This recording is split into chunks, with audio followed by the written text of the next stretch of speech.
Las acciones de Richard Chase, también conocido como el vampiro de Sacramento, porque tomaba la sangre de sus víctimas, fueron realmente grotescas e inhumanas. Pero era un hombre diagnosticado como esquizofrénico paranoico. Esta enfermedad se intentó tratar en varias ocasiones, pero nunca se tomaron sus acciones en serio, hasta que fue demasiado tarde. Bienvenidos y bienvenidas a un nuevo episodio de Y así les mató. Como siempre, yo soy su host Emi, y si están disfrutando los episodios, los invito a ir a probar mi Patreon. Subo 2 episodios extras al mes y hay más de 40 episodios que pueden escuchar en este momento si se suscriben. Cuesta $3 mensuales. Para el mes de agosto estoy investigando el caso de la familia Hargan y acabo de terminar la tercera parte de O.J. Simpson, entonces pueden escuchar los 3 episodios de O.J. Simpson ahí. Así que no se lo pierdan y espero ver a más de ustedes ahí. Trigger warning del episodio de hoy. Hay muchos temas fuertes. Hay canibalismo, necrofilia, asesinato de menores y tortura animal. Como siempre, si creen que alguno de estos temas los va a impactar de manera negativa, los veo en la próxima semana. Y para los que se quedan, vamos a empezar.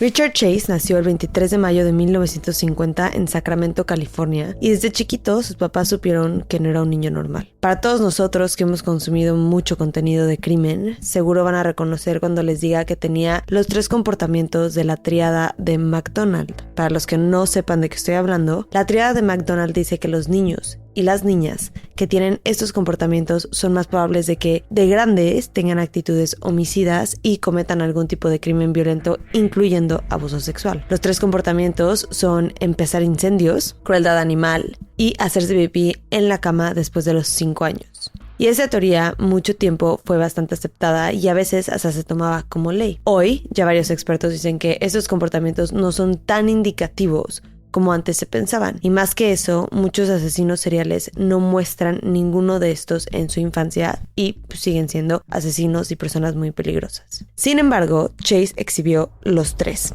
De hecho, la primera vez que sus papás lo sacaron de la casa fue porque mató al perro de la familia. Pero además de sus comportamientos, Chase pasó mucho tiempo de su infancia y adolescencia en instituciones mentales en las que lo diagnosticaron con esquizofrenia paranoica. Y creo que este es un buen caso para debatir un tema bastante difícil, porque este hombre estaba enfermo. Claramente, como él veía el mundo, no era la realidad. Tenía una enfermedad diagnosticada que lo llevó a cometer muchos de estos crímenes. Y creo que si se los pongo así, la mayoría de las personas dirían que obviamente se merecía estar en un hospital psiquiátrico para criminales después de su juicio, porque se supone que es el lugar designado para gente violenta que no tiene un concepto real de sus acciones y que tienen una enfermedad, como era el caso de Chase. Pero las acciones de Chase son verdaderamente grotescas. Y creo que este es un caso en el que nos podemos preguntar hasta dónde movemos la raya o hasta dónde empezamos a ignorar esta parte de una enfermedad diagnosticada a favor de que el castigo sea más grave, porque sus acciones son algo que nos choqueó a nosotros como ciudadanos. Se me hace muy interesante cómo podemos cambiar nuestras creencias dependiendo de qué tanto nos muevas ciertas acciones o ciertas historias, ¿no? O sea, hasta qué punto justo llega nuestra empatía, ¿no? En dónde ponemos esa raya, en donde ponemos ese límite en el que decimos, bueno, hasta aquí se merece mi empatía y fuera de aquí ya no. Si es que la tienen, ¿no? Porque puede ser que sean personas que tienen siempre empatía y sepan separar esas dos cosas, pero hay gente que no. Y justo yo creo que es muy fácil cuando lo estamos hablando ahorita, y me gustaría como que se planteen esa pregunta ahorita y que se la planteen al final del episodio a ver si algo cambió. Nada más como experimento. Acuérdense que si quieren debatir algo, está el grupo de Facebook o se pueden unir al Patreon gratis. No tienen que pagar. Si quieren escuchar los episodios sí tienen que pagar, pero se pueden unir gratis y tienen un chat abierto conmigo y con toda la comunidad de ahí, así que también ahí podemos debatir esto. Pero bueno, a sus 21 años empezó a cazar animales salvajes que torturaba y se comía. La razón por la que empezó a consumir animales y eventualmente seres humanos fue porque en su enfermedad se le desarrolló un aspecto como hipocondriaco y en múltiples ocasiones fue con doctores y les decía que alguien le robó una arteria o que se le paró el corazón o que su sangre se estaba convirtiendo en polvo. Y en su locura, él pensó que la manera en la que se podía curar, al menos temporalmente, era consumiendo sangre y órganos de otros seres vivos para reemplazar lo que a él le estaba fallando. Pero obviamente esto, fuera de que no tenía sentido, tampoco era seguro. Y en 1976 lo hospitalizaron por envenenamiento de la sangre después de que se inyectó sangre de un conejo que mató. Y lo volvieron a internar en un hospital psiquiátrico en el que poco tiempo después lo encontraron en su cuarto chupándole la sangre a un pajarito que logró cachar y matar. A pesar de esos comportamientos tan preocupantes, que en mi opinión eran focos rojos de lo que iba a venir después, lo medicaron y lo dieron de alta. Inmediatamente después de que salió, compró animales y mascotas y siguió consumiendo su sangre y sus órganos. Y un año después del incidente con el conejo, lo encontraron en un campo en Lake Tahoe completamente encuerado, cubierto de la sangre de una vaca. Y aunque este incidente quedó registrado, no se tomó ningún tipo de acción en su contra. Y más tarde, ese mismo año, cometió su primer asesinato. El 29 de diciembre de 1977, Ambrose Griffin salió de su casa para ayudarle a su esposa a meter las bolsas del súper a la casa. Era un día común y corriente. Estaban en la seguridad de su casa y su esposa de repente escuchó 2 disparos. Pero en ese momento no tenía ni idea de lo que había escuchado, de qué había pasado, hasta que salió y vio a su esposo en el piso con 2 heridas de bala que ocasionaron su muerte. Chase, sin tener ningún tipo de conexión a la familia Griffin, estaba estacionado del otro lado de la calle de la casa, cuando de la nada sacó su pistola calibre 22 y le disparó a Griffin y luego se fugó. Ni siquiera se bajó de su coche. Al principio de la investigación, los detectives tenían varias pistas. Mucha gente llamó a la comisaría diciendo que vieron a individuos o coches sospechosos por el área, pero ninguna de estas pistas los llevó al responsable. Y eventualmente se quedaron sin avenidas que explorar y no les quedó nada más que esperar nueva información. Este fue el asesinato de Chase más impersonal. Los siguientes crímenes van a ser más grotescos y violentos, empezando por el asesinato de Teresa Wallin el 23 de enero de 1978. A las 6 de la tarde ese día, David Wallin regresó a su casa después de un día pesado de trabajo. Se supone que iba a llegar más temprano, pero en el camino se le descompuso el coche y se retrasó. Inmediatamente, cuando entró a su casa, varias cosas le llamaron la atención. Había música a todo volumen, pero todas las luces estaban apagadas. Luego vio una bolsa de basura en medio del pasillo y vio alrededor manchas oscuras que en ese momento pensó eran aceite. Y en la entrada del cuarto la vio, su esposa de 22 años, que tenía 3 meses de embarazo, muerta en el piso. Lo que pasó fue que ese día Chase la vio en un centro comercial y por alguna razón decidió seguirla a su casa. Teresa estaba por sacar la basura cuando Chase la sorprendió y le disparó 3 veces. Una en la mano porque se intentó defender, otra en el cuello y la tercera en la cabeza. Después de esto violó el cuerpo de Teresa y usó uno de los cuchillos de la cocina para literalmente destriparla. Le sacó varios órganos y llenó una cubeta de sangre que se llevó al baño y usó para embarrarse en el cuerpo y en todas las paredes. Luego sacó un bote de yogurt de la bolsa de basura y la llenó de sangre que se tomó. Pero esto no fue todo. Después de hacer esto, salió al jardín y recogió excremento del perro de los Wallin y lo metió en la boca y garganta del cuerpo de Teresa. Y luego se fue de la casa. La policía no tenía muchas pistas. Sabían que había sido una pistola calibre 22 y que claramente el hombre que estaban buscando no era un asesino normal y pidieron que el FBI se involucrara para ayudarles a hacer un perfil. Pero en lo que eso estaba, no tenían nada de evidencia para llegar a su identidad. Mientras tanto, Chase seguía comprando mascotas que mataba y consumía en su cabeza para temporalmente aliviar sus condiciones médicas. Pero los animales ya no fueron suficientes. Y 4 días después del asesinato de Teresa, cometió sus últimos 4 asesinatos. El 27 de enero, Chase entró a la casa de los Miroth por la parte de atrás. Adentro estaban Evelyn Miroth, de 38 años, su hijo Jason, de 6 años, su sobrino David, de 1 año, al que estaba cuidando, y Dan Meredith, un amigo de Evelyn, de 51 años.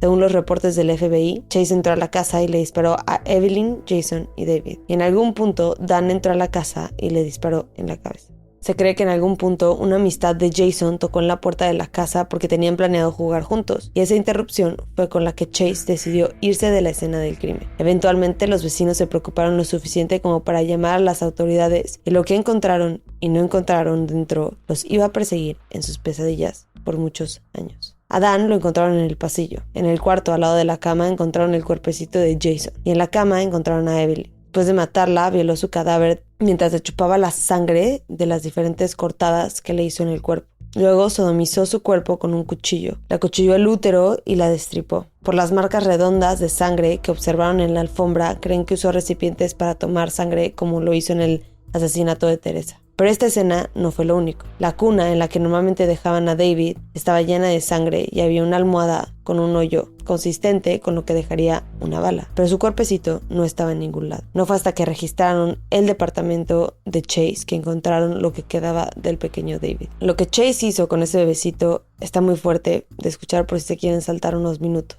Primero llevó el cuerpo al baño de la casa, aparentemente no pudiendo esperar a experimentar. Ahí le abrió la cabeza y se comió partes de su cerebro. Y no sé exactamente qué más hubiera hecho en esa casa si no hubiera sido porque fue interrumpido con el timbre, pero claramente tenía más planes, porque cuando decidió fugarse de la escena del crimen, se llevó el cuerpo de David en sus brazos. Ahora, cuando la policía empezó a investigar este crimen, todavía no sabían a quién estaban buscando, pero sabían que este crimen probablemente lo había perpetrado la misma persona que fue el responsable del asesinato de Teresa Wallin, porque las balas eran del mismo calibre y lo que se le hizo a Teresa y a Evelyn eran muy similar. Y aunque tenían ADN en las dos escenas, no tenían la tecnología en ese momento para analizar ese tipo de evidencia y otra vez se quedaron sin muchas pistas. Hasta que una mujer que fue a la misma preparatoria que Chase se lo encontró y tuvo una interacción tan extraña con él que decidió llamarle a la policía. Pero lo que a ellos realmente les llamó la atención fue que reportó que tenía manchas en la sudadera alrededor del cuello que parecían ser de sangre. Y además, cuando empezaron a investigar quién era este individuo, era el match perfecto a todo lo que les había dicho el FBI del perfil del asesino en el caso de Teresa Wallin. Y cuando entraron a su vivienda encontraron toda la evidencia que necesitaban, no solo para vincularlo al proceso, pero para pedir la pena de muerte. Y en la vivienda encontraron varias licuadoras llenas de sangre, varios órganos en el congelador, aunque no me quedó claro si eran humanos o animal, y el cuerpo momificado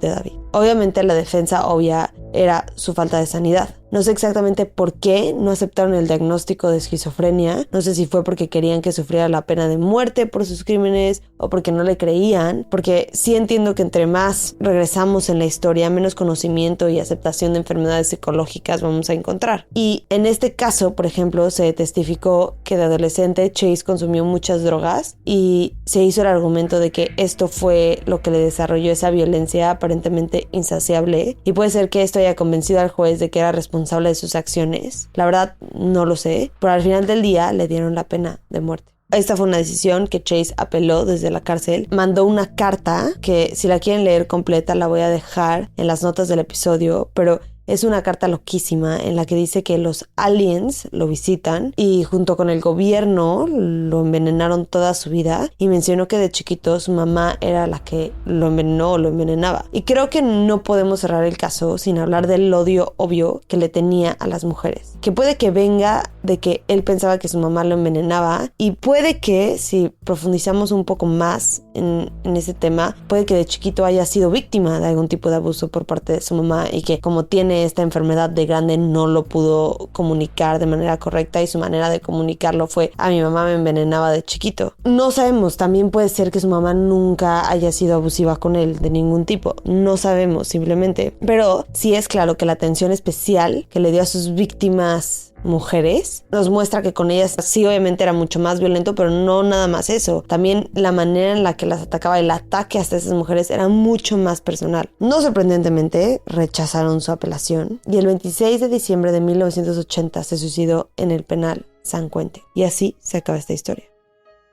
¿Qué opinan de este caso? ¿Qué castigo a ustedes se les hubiera hecho justo para Chase? ¿Creen que estuvo bien ignorar su enfermedad? ¿Creen que eso no es justicia? ¿Creen que por eso existen los hospitales? ¿Creen que chance hubo una falla desde mucho antes con el sistema en el que claramente era violento porque abusaba de los animales y mataba animales y nunca se tomó tan en serio su enfermedad? ¿Qué creen? Me gustaría saber. Muchas gracias por escuchar este episodio de Y así les mató. Para los que me están escuchando en YouTube, ya sé que no me vieron en este episodio, es porque estoy de viaje. Espero que de todas formas lo hayan disfrutado y nos vemos la próxima semana con un nuevo episodio. Bye.